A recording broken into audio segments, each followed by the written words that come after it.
Hello guys, स्वागत है आपका हमारे YouTube channel ride with e cart Riders. तो आज हमारे दिन की शुरुआत हुई बैग की चेकिंग से। कहीं से बैग कोई फटा तो नहीं हुआ या गंदा तो नहीं है, ताकि उसकी जगह हम नया बैग मंगवा सकें। उसके बाद हमने अपनी अपनी रन शीट तैयार की, जिसमें हम लोग अपने पार्सल जो है अपनी अपनी लोकेशन में डिलीवर करने जाएंगे। ठीक है, सामने हमारे कंप्यूटर लगा हुआ है, हमारे पास सारे पार्सल अवेलेबल होते हैं। हम उस पार्सल को स्कैन करके उसके बाद उसको अपनी अपनी लोकेशन पर रखेंगे, जिस जिस लोकेशन में हमें जाना होगा।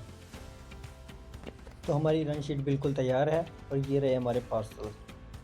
हमें एरिया मिला है गुरदासपुर का, जो जेल रोड है, जहाज चौक है, हनुमान चौक है, ये सारा एरिया हमें मिला हुआ है। और ये रहे मेरे पार्सल। तो इसके बाद हम निकल चुके थे पार्सल्स की डिलीवरी के लिए। ये सामने हमारे डिलीवरी पार्टनर्स जा रहे हैं।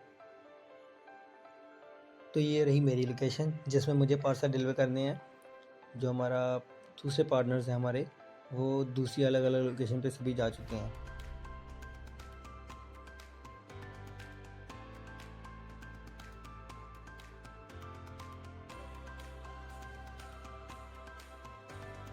तो अब बारी है सबसे पहला पार्सल डिलीवर करने की। तो इसका जो प्रोसेस है, सबसे पहले हमें स्टार्ट डिलीवरी अटैम्प्ट करना होगा। उसके बाद हम पार्सल को स्कैन करेंगे।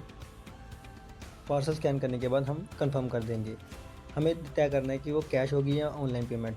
कस्टमर चाहते हैं कि हम ऑनलाइन पेमेंट करेंगे वो, तो हम ऑनलाइन पेमेंट जो है उनको QR कोड दे देंगे। तो पेमेंट कंफर्म हो चुकी है, अभी कस्टमर के साइन होंगे।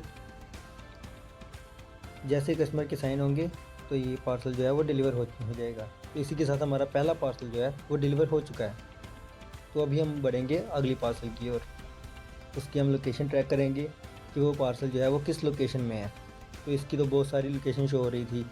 तो ये बहुत बड़ी प्रॉब्लम हो जाती है जब पार्सल डिलीवर करने होते हैं, तो कि लोकेशन कोई एक शो नहीं करती। तो हमने ये दूसरी लोकेशन खोली, ये हमारे पास में था, तो हम इस लोकेशन पे जाएंगे। तो इसके बाद एक और बड़ा चैलेंज आ जाता है कि गूगल मैप जो है वो अच्छे से लोकेशन नहीं ट्रैक कर पाता। मतलब जो छोटे छोटे रास्ते होते हैं ना, गूगल मैप उसको ट्रैक नहीं कर पाता।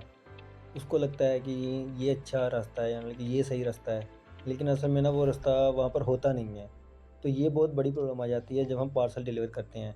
हमें खुद रास्ते ढूंढने पड़ते हैं, वो भी ऐसी जगह पे जहाँ पर हम कभी गए नहीं होते। तो कस्टमर सोचता रहता है कि हमारे पास पार्सल जो है वो लेट क्यों पहुँचे हैं। तो इसका मेन कारण ये है।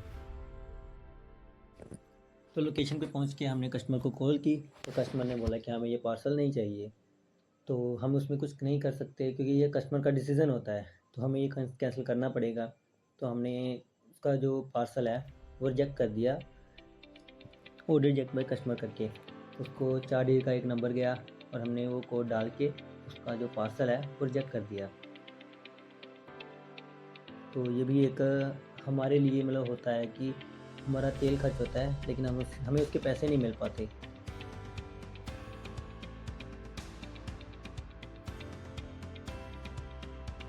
तो भाई इस रिजेक्शन के पैसे तो हमें नहीं मिलेंगे, तो हम इसकी वजह से हम अपने अगले टारगेट पे चले जाते हैं। लेकिन उस टारगेट से पहले हमारे रास्ते में एक गुरुद्वारा साहिब पड़ता है। तो हमने सोचा कि पहले गुरुद्वारा साहिब माथा टेकेंगे, उसके बाद हम अगले पार्सल की ओर रवाना होंगे, अगली लोकेशन के लिए रवाना होंगे। तो हम पहुंच चुके हैं गुरुद्वारा साहिब।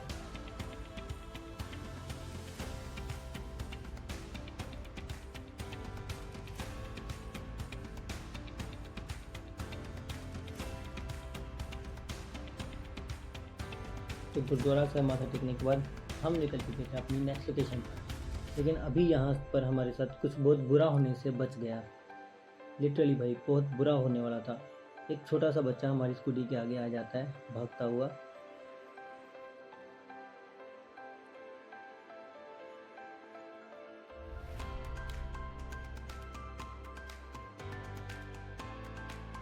तो भाई अब हम पहुंच चुके हैं अपनी नेक्स्ट लोकेशन पर, जहां पर हमने कस्टमर को कॉल की और कस्टमर ने बोला कि हम यहाँ पर अवेलेबल नहीं हैं। तो हमें ये रीशेड्यूल करना पड़ेगा। ये जो पार्सल आपको दिख रहा है, ये हमें रीशेड्यूल करना पड़ेगा कल के लिए। हमें ये कल दोबारा आकर कस्टमर को देना पड़ेगा।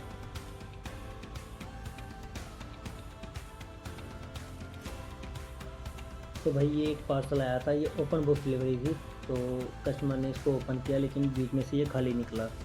तो भाई कस्टमर को कोई प्रॉब्लम ना हो, इसलिए हमें ये पार्सल जो है अभी ये वापस हब में लेकर जाना पड़ेगा और इसकी कंप्लेन करनी पड़ेगी। क्योंकि भाई कस्टमर को कोई भी प्रॉब्लम नहीं होनी चाहिए, किसी भी प्रकार से कस्टमर को कोई प्रॉब्लम नहीं होनी चाहिए। तो भाई हमने ये सारा जो है ये एक साथ इकट्ठा किया और हम अपने हक में वापस आ गए, क्योंकि भाई ई कार्ड का एक रूल है कि कस्टमर जो है वो हमेशा खुश रहना ही चाहिए, कुछ भी हो जाए। तो आज का हमारा व्लॉग यहीं पर ख़त्म होता है। उम्मीद है आपको ये व्लॉग पसंद आया होगा। ये मेरी लाइफ का सबसे पहला व्लॉग था, तो मुझे सपोर्ट कीजिए ताकि मैं ऐसे इंफॉर्मेटिव वीडियोस आपके लिए लाता रहूँ। Thank you so much for watching this video and keep supporting me.